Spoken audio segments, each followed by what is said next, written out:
on the fan hotline. She joins us every single Wednesday at 3:20. The great Ashley Bastock of Cleveland.com. Ashley, welcome to the show.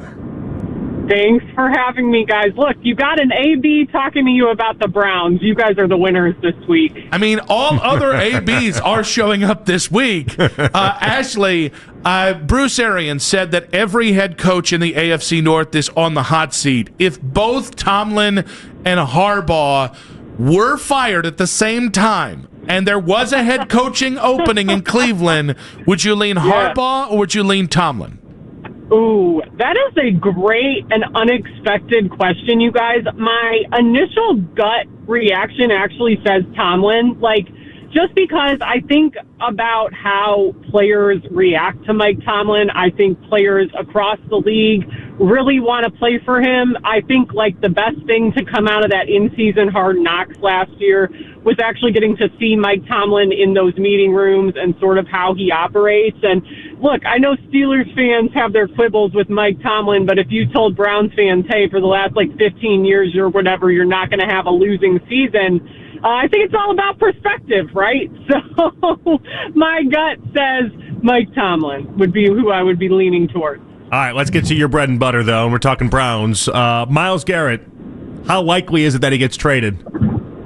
Zero chance. Absolutely zero. Not happening. So you're saying there's a chance. I'm saying there is the opposite of a chance. I'm saying there is a 0% chance. Could there be a negative percent chance? Because I truly think that's where we're at.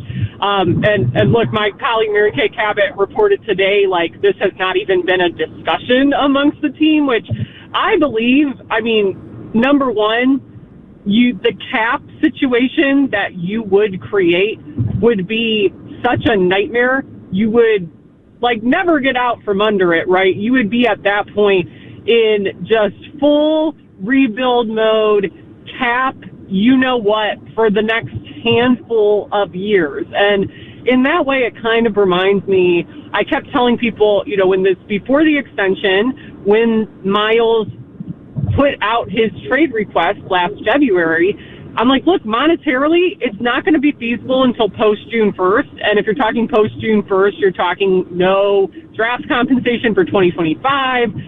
The deal becomes less valuable.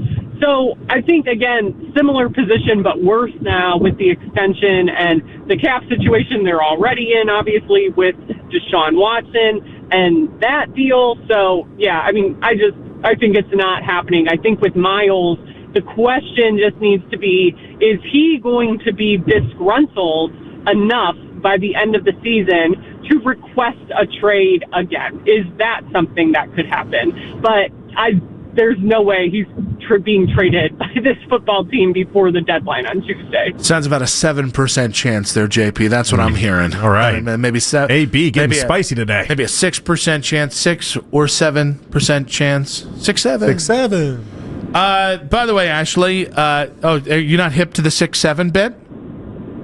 I barely, in a way that I don't want to be. I was briefed by Mac before that you guys have been talking about this and that it's the word. Wait, that's what Mac briefed you on? That is what he briefed me on today. Why? That this was a topic of discussion. At no point did we were like, we're going to squeeze this into an Ashley Bastock interview. Yeah. It just organically happened. It did come up, but I don't know what Mac is telling guests before they come on, and having that window into that being Mac's great insight that's a something. Hey, Ashley, before you go on, they might talk about murder suicide. All right, here they go. They're really they're on a John Wayne Gacy kick because Jonathan's watching a documentary. He might talk about it. What? Boy.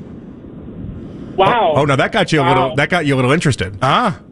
I am a true crime fan, so I need to know, is it the Peacock show? Is it a documentary? No, it's the Peacock show, and it's pretty riveting. It messes with your brain, though. It does mess with your brain, but it's good. Ashley, it's good. I believe it. I'll take your word for it. I'll consider adding it to my list. Ashley, Mary Kay was on earlier this week and said Myles might want some more assurances from the Browns, kind of like what he got before he got the $40 million contract. Do we have any idea of like what assurance is? Is that just more like $5 more million a year, or is it like actual insight into what the Browns want to do? Look, that's a great question. I still constantly think of that clip, when he was with the in-house media talking about how he felt so good about their quarterback plans, right? And for months now, I've been like, what exactly did they tell him? Like, was it enough to tell him, yeah, we're going to bring Flacco back? And was he just like, okay, cool. Like, I genuinely don't know. Like, I guess if he was disgruntled enough, you could try to throw more money at the problem. That is my gut feeling. But yeah, I've been operating under the sense of, well, what exactly did they tell him? And then kind of connecting the dots myself and being like, well, $40 million a year would cure a lot of my questions, right? Like, that's kind of how I've always thought about that extension and what they told him. And I mean, truthfully, I think for him it was about hearing like, hey, we're not actively tearing this whole thing down and tanking. But my kind of thought on that is, well, yeah, like if they were doing that, he would be like the first one they sent out the door if that had been the case. But that's kind of my thinking on it. Ashley, what was your take on Shedeur and him going from having the back issue after Friday's practice to then Stefanski saying it popped up on Saturday to then on Sunday afterwards him talking to Mary Kay and you might have been involved in that too, correct me if I'm wrong, but him making the comment that it wasn't his call to then be inactive for the game. It just feels a little weird to me. What's your read on it? Yeah, it is a little weird, and I think the thing for me is how much of that weirdness is just this team, I think, is so squirrely about injuries in general.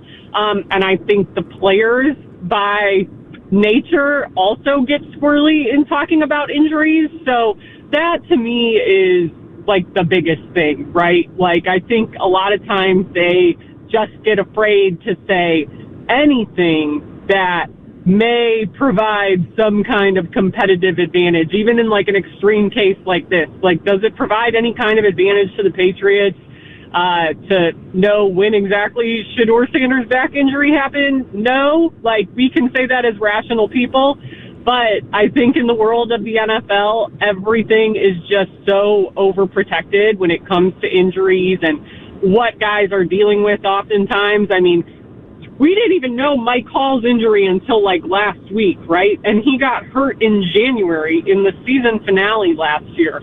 We didn't know that he needed multiple surgeries to fix it. So I think that to me is where the weirdness comes in. And, I just wonder how much of it is the way these guys are trained to talk about their injury. But I do agree, like, there is some weirdness around it, but I think it's that way for most of these guys now, unfortunately, when they're hurt. Ashley, how many more starts do you think Dillon Gabriel is guaranteed from here? That's a great question. I mean, I would say 2. Like, that's my most conservative guess. We know he's starting against the Jets. Kevin Stefanski said they are sticking with him. So I'll say 2 more for sure. But look, you start turning the football over, that can change things very quickly. I mean, we saw it when Joe Flacco was here, but we know they want to see him string some starts together, and that would put him at 5, right, if my math is correct.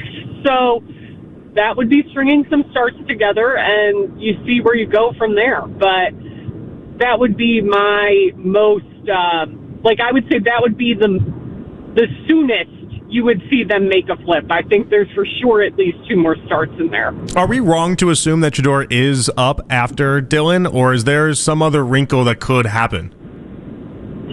I mean, I think there is some other wrinkle that could happen, right? There are 2 other guys in that room still right now. And again, I know no one wants to have the Deshaun Watson conversation, but what if we come back from this bye week and they're suddenly talking about opening his practice window, right? I mean, the reality is they didn't shut Deshaun Watson down for the entire year. We've seen them do that with guys before. Obviously, they did it with J-OK this year. They did not do it with Deshaun Watson. And look, this back thing, who knows? Like, an injury just adds a different element to it. Bailey Zappi is there, obviously. Bailey Zappi has started a football game for them, obviously. So, yeah, like, Shedeur is the backup quarterback when he is healthy. But you can never say never with this team and their quarterbacks. And the fact that there's two other guys in there, two other veteran guys, that is something to keep in mind for fans, for sure. Ashley, how do you expect this team to approach the trade deadline coming up next Tuesday? Yeah, I mean, the issue is, and I know fans are going to hate to hear this, I should say, but, like, there's so much wrong with this offense, I don't think they could do everything required to fix it over this week. Like, if I was them, I would be considering trading for a veteran quarterback because I think that's what you need in that room right now, and to bridge, give some time for Dillon Gabriel and Shedeur Sanders. I would be trading for a veteran wide receiver that can take some pressure off of Jerry Jeudy and help get this pass game going. But I still sit on the side of, I think they're more likely to be buyers because of those things. I would love to see them add a receiver, but I also always caution people, last year it felt like there was more wheeling and dealing at the deadline, but the NFL is not like the NBA. There are not typically a bunch of these deals being made right under the wire. I think a big part of it is still where that trade deadline occurs in the season, like, not necessarily the Browns this year at 2-6, but a lot of teams, they're still kind of trying to figure out in a lot of ways, like, where their season is going to go. So I think that makes it harder for teams to just have fire sales. Like, it doesn't necessarily happen that way.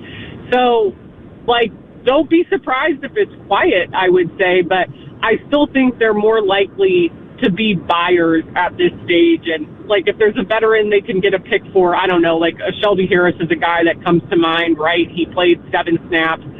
If his playing time's going to go down because Mike Hall is back now, if he would be open to that, if they could get something for him, like, that's the kind of guy I think they would move on from. But I still think we're not talking about them moving on from, like, cornerstones of this team, like a David Njoku, for example, whose name continues to kind of get thrown into the rumor mill there. Ashley, great stuff as always. We appreciate you. You hung in there with the weirdness in the middle of the interview, and that's why we appreciate you every single week here. All right. Thanks, guys.